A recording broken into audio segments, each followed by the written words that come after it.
रानी चटर्जी और रिंकू भारती इन लोगों ने एक ऐसे फिल्म में काम किया है जो कि बहुत ज़बरदस्त फिल्म है। फिल्म का नाम है प्रिया ब्यूटी पार्लर।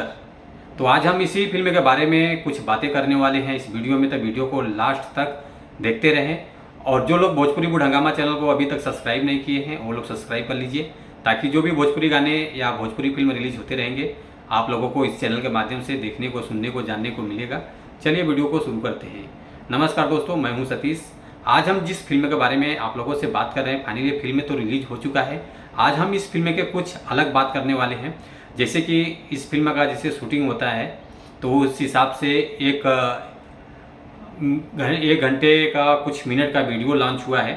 तो ये लॉन्च देखने को मिलेगा आपको B4U भोजपुरी चैनल से, जो कि काफ़ी अच्छा है। और इस फिल्म का नाम है Priya beauty parlour behind the scene, जो कि जैसे जैसे शूटिंग होता है, कितने किरदार हैं, लोग एक्टिंग करते हैं, सब आप लोग देखने को मिलेगा। तो आप लोग जाकर देख सकते हैं। व्यूज़ आया है 1,14,000 8 दिन में, तो काफ़ी अच्छा रिस्पांस है। जो कि फिल्म अगर तो इससे अच्छा खासा रिस्पांस मिला है। ये तो बिहाइंड द सीन है, जैसे शूटिंग होता है उस हिसाब का एक वीडियो डाला गया है। तो काफ़ी अच्छा लग रहा है, देखने में मज़ा आ रहा है खूब। तो आप लोग भी जाइए, देखिए, सपोर्ट कीजिए।